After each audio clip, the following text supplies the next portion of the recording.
อเสียงไทยน้องธิดาเล่าน้องปรารถนางานเพลงที่เฮ็ดออกไปภายใน3 เดือนนี้สิมีชื่อมีเสียงมีการมีงานบ่เกิดเรื่องมหัศจรรย์เกี่ยวข้องกับ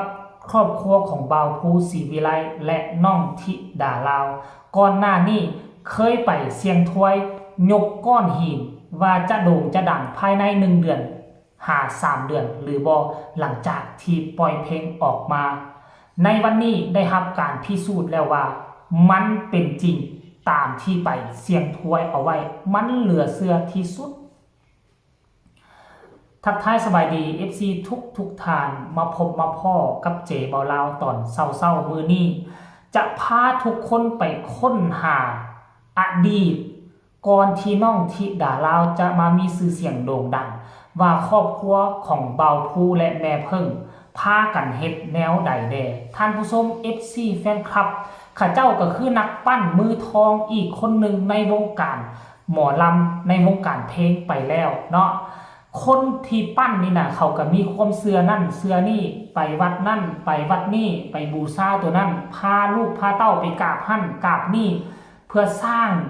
ให้มีขวัญกำลังใจและให้เป็นสิริมงคลท่านผู้ชม FC แฟนคลับแล้วมีมือหนึ่งเบาภูกับแม่พึ่งก็ได้พาลูกพาเต้าไปที่วัดแห่งหนึ่งอันนี้บ่แน่ใจว่าวัดแห่งนี้อยู่ทางฝั่งไทยหรือฝั่งลาวหรือบ่เนาะตามเรื่องความเชื่อศาสนาพุทธเนาะบ่ว่าจะอยู่ประเทศใดก็จะมีกิจกรรมแบบนี้ตลอดเนาะอยู่ตามสถานที่ท่องเที่ยวหรือวัดว่าอารามเนาะจะมีการยกก้อนหินยกพระพุทธรูปเนาะแล้วก็ให้คันอยู่ทางลาวแม่เนาะทางลาวสัมผัสว่าให้ตั้งคำถามแบบโกงกันข้ามกันยกตัวอย่างว่าขั้นกรณีว่าค่อยจะได้เฮ็ดเวียกอยู่บอนนี่บ่ที่ค่อยไปสมัครไว้ให้ตั้งคำถามว่าม่องที่ค่อยไปสมัครเฮ็ดเวียกค่อยจะบ่ได้แม่นบ่ตั้งคำถามปิ้นกันนะอยู่ทางฝั่งลาวน่ะถ้ายกขึ้นแสดงว่ามันได้เฮาก็จะได้เวียกซะนะถ้ายกบ่ขึ้นหมายความว่าบ่ได้แบบนี้แต่ว่าตัวนี้ความเชื่อแต่ละม่องก็แตกต่างกันได้อยู่ทางลาวก็ได้เนาะแล้วตามคลิปวิดีโอตัวนี้นี่นะแม่เพิ่งก็ก่อนจะยกก็มีการนบการขอเว้าออกในกล้องอย่างดีได้ว่าเพลงน้องธิดาลาวน้องปรารถนาที่เฮ็ดเตรียมที่จะปล่อยออกมานี่นะจะโด่งจะดังมีชื่อเสียงภายใน1 เดือน3 เดือนหรือบ่จะมีเงินมีงานไหลเข้ามาเทมาหรือบ่แล้วแม่เพิ่งก็จับยกขึ้นมาสุดหัวเลยแบบยกคือบ่คล่องบ่คาแต่ว่าจะกักเก่งๆตอนช่วงแรกพยายามพยุงให้ยกขึ้นเหนือแทนนั่นน่ะพยายามพยุงยกขึ้นเหนือแทนพอแต่วิดเหนือแทนมาประมาณ2 นิ้วก็ยกขึ้นลอยขึ้นมาฮอดหัวพี่เลยเบิ่งแม่ทุกคนอย่าลืมว่าก้อนหินก้อนนี้น่ะบางคนเป็นผู้ชายยกก็ยังยกบ่ขึ้นนะแต่อันนี้แม่เพิ่งอธิษฐานขอแนวนั้นและถามไปแนวนั้นแล้วยกขึ้นลอยจนเหนือหัวยกบ่ยอมในเหนือหัวแบบนี้นะตั้งแต่วินาทีนั้นพอผู้แม่เพิ่งเชื่อ100%ว่าเด็กน้อย2 คนนี้เขาว่าอย่างก่อนเป็นตัวเงินตัวทองเป็นสิ่งค้ำสิ่งคูณจะมาเฮ็ดให้นามสกุลของศรีวิไลดังกระชอนทั่วฟ้าเมืองไทยและข้ามโขงมาดังฝั่งลาวตั้งแต่นั้นบ่าวภูกับแม่เพิ่งทุ่มสุดโตอยากให้ทุกคนไปเห็นคลิปนี้นำกันวินาทีแม่เพิ่งอธิษฐานตั้งคำถามกับสิ่งศักดิ์สิทธิ์แล้วก็ยกก้อนหินอันนี้ขอย้ำคือเป็นความเชื่อส่วนบุคคลไผบ่เชื่อก็ให้เลื่อนผ่านยาสู่คอมเมนต์แบบวิพากษ์วิจารณ์แบบใส่ให้ป้ายสีดูหมิ่นดูถูกกันท่านผู้ชมคันว่าพวกเจ้าบ่เชื่อสัมผัสว่าปล่อยเพลงมานี่นะหาได้ฮอดเดือนเดียวคิวงานของน้องปรารถนาของน้องที่ดาเล่าเพิ่มขึ้นกระชอนเพิ่มขึ้นแบบบ่หยุดบ่หย่อน FC แฟนคลับลังไหลกันเข้ามาเทมาสนับสนุนไปเบิ่งคลิปนี้เลยจึงมาพ้อกันในช่วงต่อไปขอเสียงไทยขอเสียงไทยน้องธิดาเล่าน้องปรารถนางานเพลงที่เฮ็ดออกไปภายใน3 เดือนนี้ส สิมีชื่อมีเสียงมีการมีงานบ่เป็นที่รู้จักของพี่ของน้องบ่คันสิมีชื่อมีเสียงเป็นแต่ได้มีเงินมีทองภายใน3 เดือนนี้ก็ขอให้หินก้อนนี้ยกขึ้นเด้อ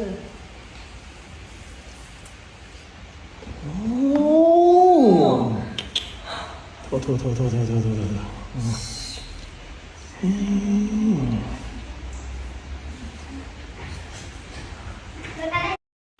นี่คือความเชื่อของส่วนบุคคลนะแต่ค่อยเชื่อว่านะพี่น้องทั้งฝั่งไทยทั้งฝั่งลาวฮู้กิจกรรมตัวนี้ดี 100% เพราะมันมีคนที่เชื่อเรื่องศาสนาพุทธฮู้เรื่องนี้ดีเจบ่าวลาวก็เคยยกแต่ยกบ่ขึ้นพระพุทธรูปก็สิแม่นซ้ำนี่แหละแต่ว่าเจบ่าวลาวยกบ่ขึ้นแล้วก็เห็นคลิปอยู่ทั้งบ่อแก้วเนาะที่ไปขุดค้นพบพระอยู่ทั้งแม่น้ำของก็ได้เชิญเซียวซานฝรั่งมั่งค่ามาร่วมกันค้น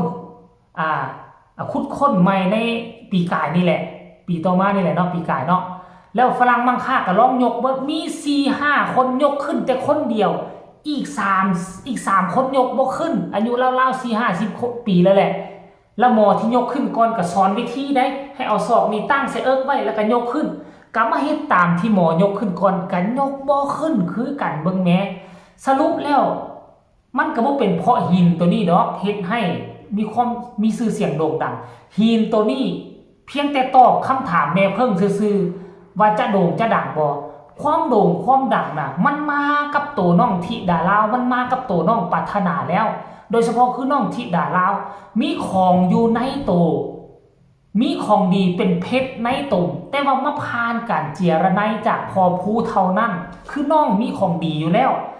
หินตัวนี้มีเพียงแต่ตอบว่าอนาคตจะโด่งจะดังบ่คนนี้ซึ่งเป็นแนวทางให้กับเบาผู้กับแม่เพิ่งจะเฮ็ดแนวใดจะสวยให้คนนี้จะเจียระไนคนนี้ให้มันโด่งมันดังขึ้นในที่สุดผ่านมาบ่กี่เท่าใดเนาะบ่ฮอด2 เดือนซ้ำมันเป็นเรื่องจริงเบิ่งแหมทุกคนคนหัวลุกคนหัวพองแฮงติดตามแฮงค้นหาแฮงเจอเรื่องราวมหัศจรรย์อยู่กับตัวน้องธิดาลาวขึ้นติ๊กเป็นแบบเดียวกับอุ๋งอิงตอนที่ค่อยติดตามอุ๋งอิงเพชรบันแพงใหม่ๆก็เป็นแล้วนี่ยิ่งค้นหายิ่งเจอแสงสว่างยิ่งค้นหายิ่งเจอเรื่องราวมหัศจรรย์ท่านผู้ชม FC แฟนคลับเอามาฝากกันตอนเศร้าๆเรื่องเล่าคนหัวลุกที่มันเกี่ยวข้องกับธิดาลาวกับบ่าวภูศรีวิไลเอามาฝากเอามาต้อนกันเพียงซ้ำนี้อันนี้ความเชื่อส่วนบุคคลขอย้ำไผเชื่อก็ฝากให้กดไลค์กดแชร์กดติดตามให้แน่เพื่อจะบ่พลาดในคลิปต่อไปส่วนไผบ่เชื่อก็กดติดตามให้แน่บางที่เจบ่เล่าเฮ็ดคลิปหน้ามันถืออกถือใจของพวกเจ้าก็บ่ฮู้เด้ไผมีคำตำหนิติชมส่งข่าวมาใต้คอมเมนต์พบกันใหม่ในคลิปหน้าสำหรับคลิปนี้สบายดี